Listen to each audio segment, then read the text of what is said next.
All right, back at the Young Turks at the RNC. Cenk, Uygur, and Kasparian. As you can tell, Charlie Kirk joins us. It's been a while. Yeah, it has. Good to have you here from Talking Points USA. And so Close. Turning Point. Oh, did I say that? That's hilarious. I meant Turning Point USA. Close, that was a Freudian slip. Okay, so Charlie, you and I now have some strange agreements. Okay, so the whole world is just it's coming to an end. Right. So, but believe me, we have plenty of disagreements, so we're going to get to it. So we both think Biden's a bad candidate. We both say that we represent the populist wing of our parties, right? So let me start with a simple question.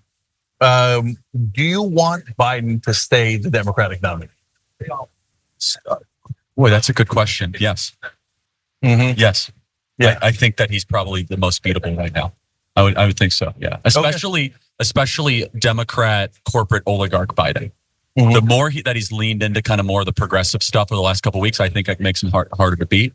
But I just don't think he's not all mentally there. Okay, good one.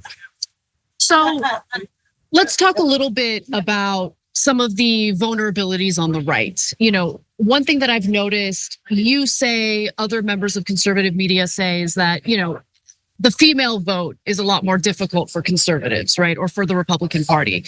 That the unmarried women are more likely to vote for Democrats. That's the problem. We need to get women married and they'll change their political views. But honestly, I wonder if you realize statements like the one you made at a Turning Point USA event. You said something along the lines of, well, women are past their prime once they turn 30, right? Do you ever wonder whether those kinds of messages might actually be, you know, a little offensive to women, and then they might think that represents the entirety of the Republican Party? You know, it's not exactly the most welcoming message for women. Well, I mean, first, what I said specifically, it's close to what I said, but what I said is as women get older, the dating pool shrinks, which is obvious. And I think you would agree with that. So, I mean, unfortunately, that's the biological reality we live in. But yeah, look, I mean, we do a big women's summit. I think that our agenda is very popular for all people. But it's not a new phenomenon that young women lean liberal. But certainly since the, you know, reversal of Roe versus Wade and bring it back to the States, Democrats have enjoyed some, I think, short-lived popularity with young female voters for sure. Now, right here at the convention, you said that all men should vote for Trump. Well, I didn't say, well, I do think all men should vote. Yes. Well, I said that you're not a man if you don't vote for Trump. Yeah, that's even worse, of course. Yeah. So look. I mean, come on, Cenk, look at that. I mean, can your candidate do that? Yeah. No. No. And so look, I'm honest. Who's your preferred candidate? Oh, I would never. You think Bernie could do this? If Bernie got shot, would Bernie do this? Look, I hope nobody ever gets shot. How about Gretchen? We never find out. We never find out. Hey, Gretchen Whitmer almost got kidnapped by you guys. So, she was pretty courageous on that too. So, okay, anyway. Hold on, but do you think Gavin Newsom would do this? He got shot. He would run quick away if Gavin Newsom got shot. So, but I'm giving you a hard time. I know. Charlie, look, I said that Trump that day was courageous. You were legit. That's why I'm here today, is because you were like one of the honest guys on the left that was like, okay, that's pretty ballsy. Yeah, no question. He did a great job. And I love when the crowd chanted USA, USA, because the president had just been saved, right? And so former president, but we still call former presidents President Trump, et cetera. And that was a great moment. He says, fight, fight, fight. They say USA, USA. I love that. That makes me proud of America, okay? Now, having said that, you know that has nothing to do with policy. So if you're a man who cares about fill in the blank, universal health care, paid family leave, higher minimum wage, which leads to higher wages overall. You care about fighting inflation. You care about getting corruption out of politics. Why the hell would Trump doing that affect my vote at all? That's a super fair question. And what I was basically getting at is that if this doesn't, as a man, earn you some political points of respect, that's what the essence of what I was saying. But of course, that you're electing a president, a set of policies in 4 years. And that's a fair critique. Okay, so I want to ask you about Ronna McDaniel, because you led the charge against her at the Mitt Romney. I'm kidding. Okay, you can go whatever you want. Hey, listen, in a sense, I'm leading the charge against Jamie Harrison at the DNC. So and one of us has been successful. Well, give me time. Give me a minute. I'm rooting for you, man. Okay, so look, now even Jake Tapper today basically called Jamie Harrison a liar at the DNC, because he is a liar. He's been lying the whole time, and he's lying about the Ohio issue now. Thanks for watching. Our audience has helped build TYT into the media giant it is today. Together, we can accomplish anything. Support our work and join us at tyt.com/team. But I want to ask you about your side. Sure. So what was your guys' beef with Ronna McDowell? Well, first of all, the grassroots didn't have a seat at the table, which I think you could sympathize with. The Democrat Party, I don't think, has a voice for the grassroots right now. And in fact, I think if I was advising Democrats, it'd be like, your power is in the Bernie Sanders wing of your party. Like, why are you not tapping into that? Not into this like old stodgy neoliberal warmongering, weak Bush Cheney version of the Democrat Party. But anyway, what am I to give advice to Democrats, right? But no, my critique of Ronna McRomney was that, yes, there's a track record of losing. Fine. Okay, I've made mistakes in the past. We're trying to all adjust. More importantly, though, is that conservative grassroots did not have a seat at the table. Is that we have an agenda that we felt was not being represented, not being listened to. And then there were some like very wonky parliamentarian things I think that you would agree with. And this, like Robert Rules of Order, like how these parties operate, right? Yeah, they steamroll the little guy. They steamroll the states that aren't as important to fundraising. And we found that to be objectionable. And so we Donald Trump made the ultimate decision, but we led a very, very heated campaign against Ronna, and ultimately that was successful. But hold on, one quick follow-up, Anna. Sure. So Charlie, here's what I don't understand about the Republicans. On the Democratic side, I think it's fairly clear because the establishment corporate Democrats have all the money. So the Bernie side has grassroots money and grassroots energy, but that's only earned. You have to actually deliver, otherwise the grassroots don't give you the money, right? So that's why the DNC says, well, I can't count on that because I'm corporate, I'm serving these donors, I'll never get the grassroots money, so I'm gonna halfway give up on that, and so I'm gonna be purely corporate, right? So on the Democratic side, it's really stark, right? But on the Republican side, the grassroots also has tons of donor money. So why do they object to the grassroots? They have no reason to. That's an interesting point. It's because of their values. Mm-hmm. It's because the grassroots represent a value system that the Vichy French Republicans do not believe in, which is that we believe neoliberalism has been a failed experiment in the modern era. I think you actually might agree with part of that, both of you guys. I definitely agree with that. Definitely. But this is the thing I don't get, and this is why, for the first time, I find the convention, the Republican convention, so fascinating because I do see this growing faction of Republican voters who are headed in the direction of economic populism, right? They like Social Security, they like Medicare, they want better wages for workers, they want protectionism in regard to trade and tariffs. And I find that also fascinating, but at the same time, you seem to be empathetic to that message and to those desires by some Republican voters. At the same time, like on your show, you had this one segment. Not a fan of Social Security. Yeah, so. But let me clarify. Wildly popular even among Republicans. I'm just not a fan of things that aren't properly funded or go bankrupt. So would you be in favor of lifting the cap on Social Security taxes in order to fund Social Security? Educate me about what that would look like. So it's around $174,000 if I remember right. So like rich people shouldn't get Social Security effectively? No, not at all. They should definitely get it. Everyone gets it. Everybody should get it. Regardless of age? Or no. Everybody in terms of income, right? But because universal programs work better. Everybody buys into it because if the rich don't get it, they'll kill it. That's usually how it works. But how is that any different than? No. Hold on. Stop paying tax for Social Security past a certain income, and every year it changes. So, for instance, let's say you're making $200,000 a year. After about $174,000, the FICA tax no longer they applies. stop taxing you on Social Security. Okay. So yeah, and I'd have to think about that. That sounds like probably a good idea, but I'd have to look at the counter argument. Okay. I mean, but look, as far as what my critique of Social Security is that it is going to go bankrupt soon, and it has been a lot of series of promises funded by debts and deficits. But yes, we have a moral obligation to fulfill the contract that we have with workers that have paid into it for quite some time. And so, but we're fooling ourselves if we act as if this thing's going to be around forever. At the current pace, that's just not correct. Okay, it definitely can be if all you do is lift the cap. Okay, I'll take your word at it. I'm not in the weeds of Social Security policy wonkery. Yeah, no problem. So let me see if I can find more agreement.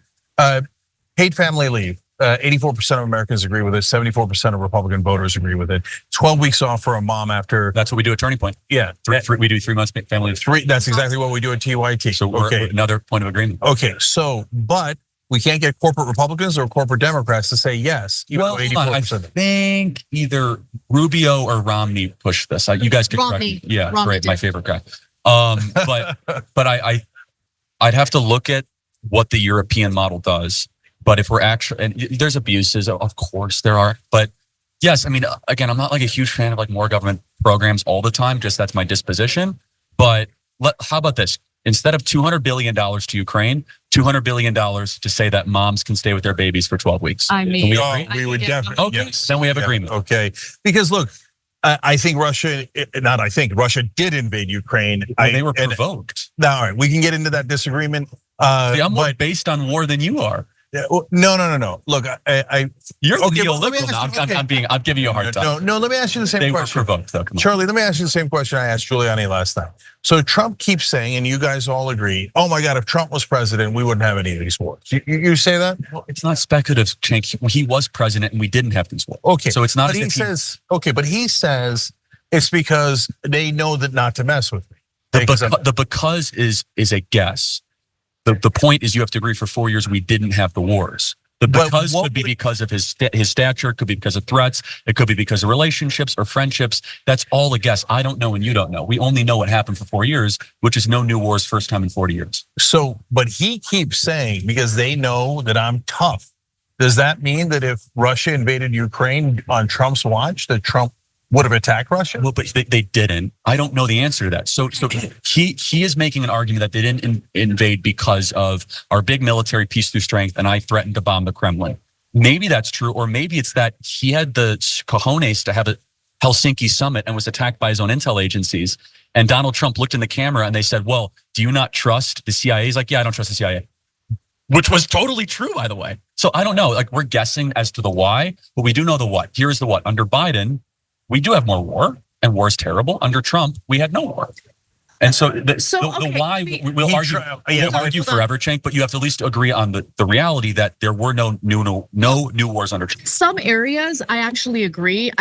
And this is just me speculating. You're right. No one knows for sure. But I do think that Trump's stature and also the fact that he's a bit of a wild card and you don't know whether he's going to be a rational actor did dissuade people like Putin from, I'll give you that thing, right? No, I don't think that's necessarily a bad thing, but I do have a very specific question on something Trump did that could have led to a disastrous war. Luckily it didn't.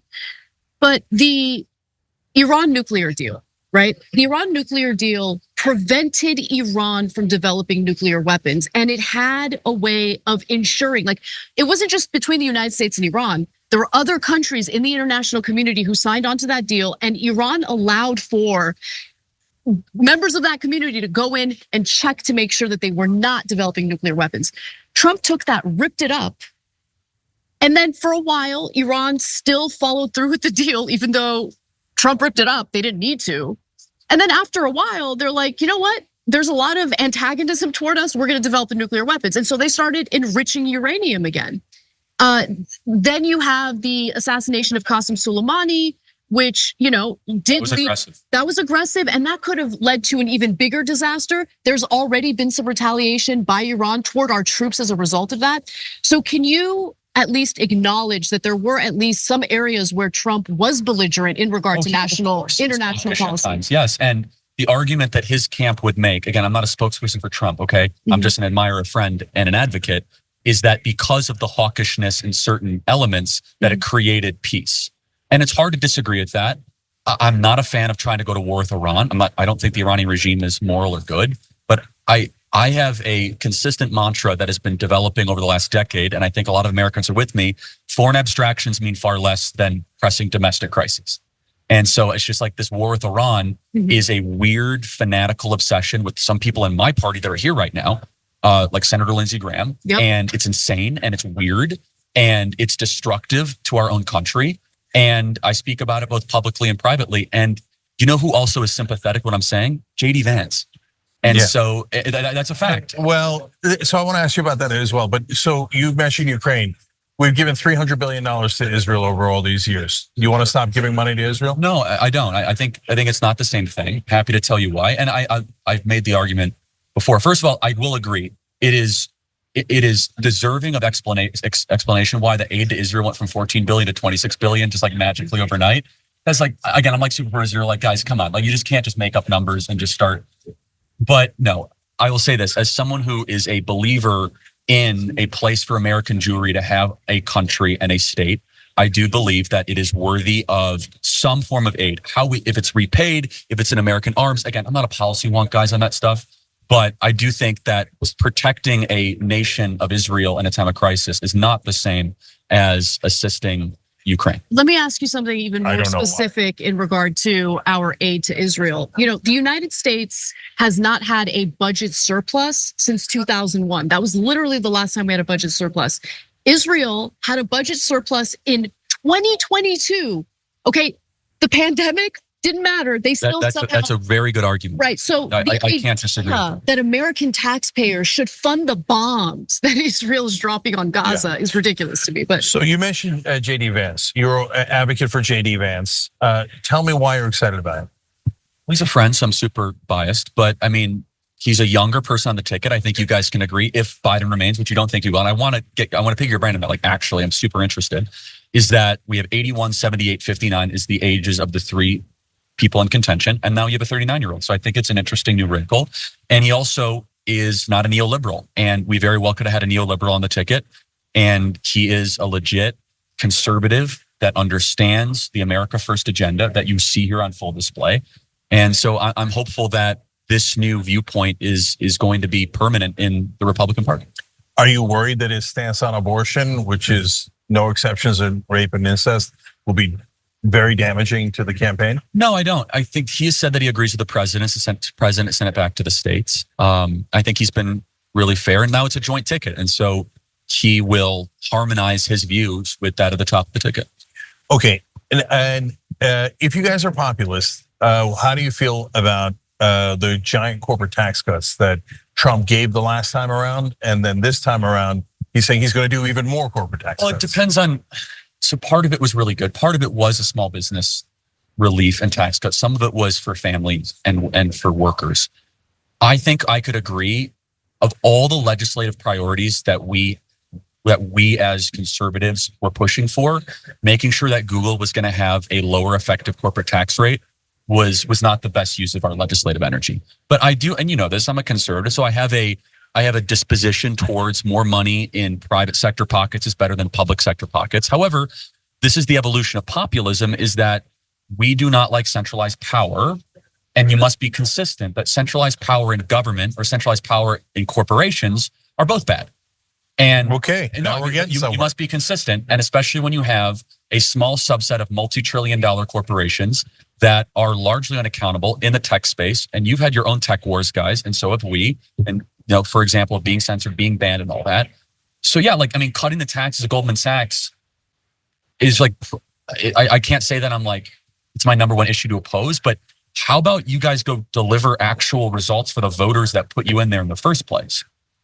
Okay, look, if you guys agree with us, I'll take yes for an answer. And there's more nuance there. But I hear you. All right, last one on policy, money in politics. So for us on the left, that's the number one issue, because that's what leads to all this corruption in the first place. Why do we give money to defense contractors endlessly? Because they give money to the politicians. Why do we give money to the oil companies? You want to drill? No problem. We can have that debate, right? But why are we giving $20 billion extra of taxpayer money to the richest corporations in the world? And it's because they give money to politicians. The money in politics is the original cancer. What do you think? I don't know if it's the original sin. I agree with a lot of that, by the way. I would love your guys' thoughts. So you guys, because when I first was at Politicon, this was like a huge issue, Citizens United. That was like 7 or 8 years ago, because that was like my biggest interaction with like really left-wing activists. What do you think of a lot of left-wing forces embracing the dark money? Are you guys not fans of that? Like, no. Okay, Lorraine Pell Jobs, Emerson Collective, Arabella Advisors, Democracy Alliance. No. Okay, cool. So we agree, because I think that's like creepy and weird. Like the fact that the Democrat Party has a much better organized billionaire class of funders than even the Republican Party does at the moment. But what is your question? Do I want campaign finance reform, or how about we end the private financing of elections? Because if you privately finance elections, they're going to serve private interests. So this is a tough issue, and let me tell you why. However, presidential elections were that way from Nixon to Obama. That both candidates took public. There is a law actually that as president you get your election publicly financed. up to about $700 million. However, you could decide to not take the money, which everyone does, because you can raise more money that way. So let me, and And Obama is the first one. he broke the tradition. Yeah, he broke the tradition and took more Because of small private dollar. money. And, That's right. and then we haven't gone back. That's now, right. theoretically, right now, Donald Trump could say, I'm going to take the 700 million, but it's a $3 billion race. You're going to lose. But I'm seriously interested from a policy perspective. What does that look like? That means that the U.S. taxpayer should fund every dog catcher running in every state. Like, no, actually, Yeah. And I'm not being facetious. Like, No, I totally get it. So what happens is not everybody gets money. You have to prove that there's enough support for you that you should be one of the candidates that does get money. And you do that with grassroots support, signatures, et cetera, et cetera. Do third-party candidates also get? Yeah, so it depends money? on how you set it up, but it certainly could be that way, yes. Okay. And I would want it to be that way. So Bobby Kennedy, would you get it appropriated based on your polling data? So there's That could different be ways of metric, doing it, but yeah. yes, that could be one metric as to how we do it. Is there still a carve out for small dollar donors to still give money? Or Oh, no? definitely.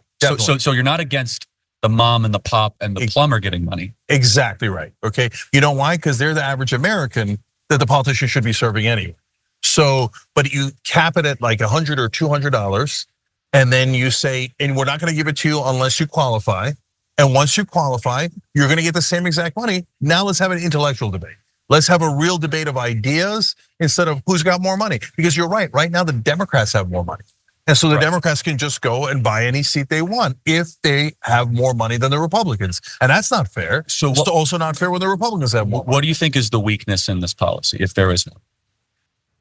I don't think there actually is much of a weakness. Okay, fair enough. I'm an expert on this, and only because I've been working with Larry Lessig from Harvard Law for all these years. He's the godfather of the movement to get money out of politics. This has been thought through in every way.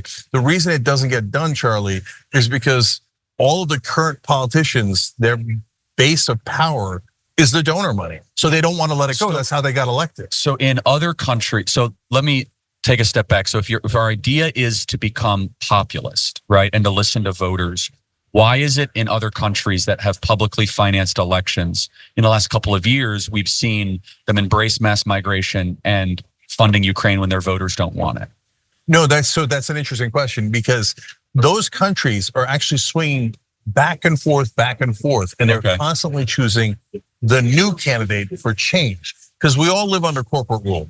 And all those, whether it's Brazil, France, UK, they're all swinging. They go Brexit, then they go a massive labor victory. Correct. Right? In France, they go Macron when he's new. Now that he's the incumbent, they go against Macron, and they go even further left than Macron when they were about to go right. It's not right left. It's not right left. It's change. They go Bolsonaro in Brazil, then they go Lula, and it's because they don't have entrenched power that comes with corporate money being given to politicians. Right. Well, we're the most corrupt because we legalize bribery. Yeah, it's baked into our system. Totally, I agree. But let me ask. There's a Citizens United question I'm super interested in, because you guys have to, which I think is the weakness in your point, and I'll get to that in a second. But I guess why is it then that mass migration has gone uninterrupted if the voters want it to be stopped?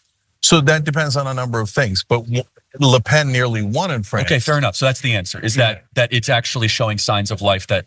And Trump is winning now here, and Trump won in 2016. I mean, look, and that's a movement, even with all the money in politics, still, you guys had the advantage there in 2016. You have it again in 2024. Well, and we have hopefully the people, not just the. No, that's what I'm saying. Yeah. Despite the money in politics, and the corporations do want more immigrants in the country, you guys are still leading on that because of the big movement. And in France, that's why they almost elected far right when France is not far right at all. No, so I get that drives voters. So let me ask you now about the only money in politics weakness I have is this, is that the way you regulate it, and this is the Citizens United case, is that would the Young Turks be considered a Democrat super PAC? I mean, that's not a facetious question, Chuck. No, I totally get it. That's actually a good faith question, because you see what I'm saying? No, I do. So, because turning point, media, right? No, same thing applies for both of us. Okay, you have to carve out media. First of all, it's a constitutional issue because freedom of the press. That's why they decided Citizens United the way they did. No, I know that. Hillary Clinton book, as you know, is the essence of the. Yeah. So I know this sounds pretentious, but it's okay. JD Vance is from Yale Law. I debated the guy who won. I didn't go to college. So okay, I know. So I debated the guy who won Citizens United case and Floyd Abrams, the top constitutional lawyer in the country at Oxford. and beat them 2-1. Not because I'm that great at it, because it's so obvious, right? People don't want our politicians controlled by the money that they are getting directly or indirectly. When it comes to media, there is no way to solve that. Even in countries that don't have the money in politics problem, they still have media. And so media is going to be right, media is going to be left, media is going to be in the middle. You can't end media because then you have a freedom of press and freedom of speech issue. Hear me out then. So let's just say the billionaire class can no longer give money to Joe Biden or Donald Trump. Why wouldn't they go spend $100 million and publish books in media and distribute them? They would. They definitely Okay, would. so then That's this, No, I know that. the system is But Charlie, think about it. No, it's not. So two things. Number one, it's not going directly to the politicians. So that creates, fair enough. So it's some distance. it's a significant distance, right? So for example, if they gave it to us, I'm not going to go and advocate for politicians just because somebody gave us money. I know others would. I know others would, okay? But they have to win over an audience. You see what I'm saying? But hear me out. If you're a billionaire in January of an election year, you could stand up a shell corporation with $100 million, run a bunch of ads and call it, Patriot Media or People's Media, and and do a bunch of attack stuff against. What I'm getting at is, at the essence of the Citizens United case, and I know your audience knows this very well, was that is it constitutional to write a criticism? Is it a campaign finance violation if I were to write a book against Hillary Clinton? And they argued, they said, yeah. And so, but that's not more than media. We're talking about, how about people? Let's take a step back, okay? What if Taylor Swift were to come out, theoretically, and she would say, go vote for Joe Biden? Is that an in-kind political contribution for his campaign? So you can't stop that, but Charlie, you don't have to stop that. You're saying, well, currently they could fund media, and they do, right? And they could fund the politicians and the super PACs. Well, then they have 3 different massive ways of influencing the politicians. So why don't we knock out the 2 that are the most direct, giving directly to politicians and the super PACs? Then you've got the media issue. But at that point, and it's not that it's impossible, but they have to say, like, let's say they want a giant corporate tax cut for Google, that we don't want it, you don't want, right? And so then they go, oh, we have a show here that tells you how great it is to do tax cuts for giant corporations. Yeah, stuff, right? Right, it's not going to work. It's a lot less likely to work than, here, Joe Biden, Mitch McConnell, Nancy Pelosi, take a check from Google. Now give me a goddamn tax. Yeah, but let's make sure we understand, though, that the direct, if you have to go, I understand, but the direct money in politics, though, is more limited than I think you're presenting it. It's like $2,700 limits you can give to super PACs. The super PAC technically is supposed to have some distance from candidates. Yeah, No, come on. No, Cenk, I agree. It's a bunch of BS, right? Okay. It's a bunch of nonsense because they share data and all that stuff. But then but do you see any concern that this is regulating speech? No. And can I just make a point about the media angle? Look, I think that your point is a legitimate one. I think that your point is even more legitimate in an era where we had like 4 networks, and those 4 networks basically dominated the entire message in the country. Media is so much more diverse now, diversified, I should say. And it's harder to control. It's harder to control. There's a lot more competition. There's a lot more independent media. And so the idea of corporate interests buying elections through the media, it's just a lot harder to do in today's era, I don't know if you're getting a rap sign or not. If not, I can stay. But no, last question. I'm sorry. Last answer.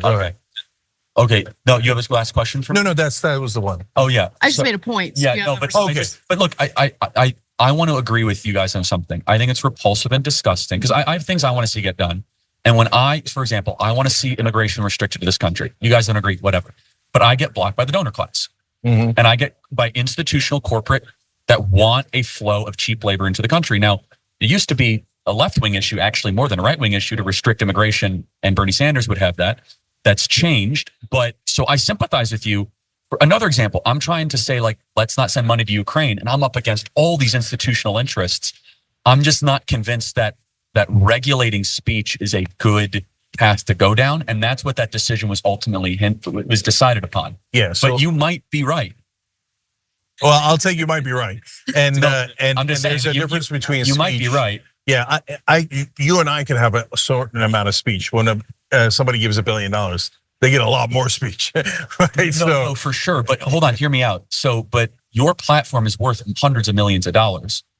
From your mouth to God's ears. Well, but I'm saying, no, but I'm saying, but if I were to do an influencer post, or you were, there's a value assigned to that. So it's easy to just throw the billionaires under the bus. But there is a price tag to us tweeting or us posting, right? That now has a new currency in the digital era that wouldn't have been a thing in the 80s or 90s. Yeah, much more removed as we talked about. So last super quick question. Do you still live like a capitalist every day? I watched back that video. It's so cringe. And it's like, we can all grow and, become better people. And yeah, I don't even know what that means. I didn't either. That's why I wanted to ask. All right, thank you for joining us, Charlie. Thank you, Appreciate guys. it. Thank you. Okay. All right, from Turning Point USA. We'll be right back. Thanks for watching the Young Turks. Really appreciate it. Another way to show support is through YouTube memberships. You'll get to interact with us more. There's live chat emojis, badges. You've got emojis of me, Anna, John, JR. So those are super fun. But you also get playback of our exclusive member-only shows and specials right after they air. So all of that, all you gotta do is click that join button right underneath the video. Thank you.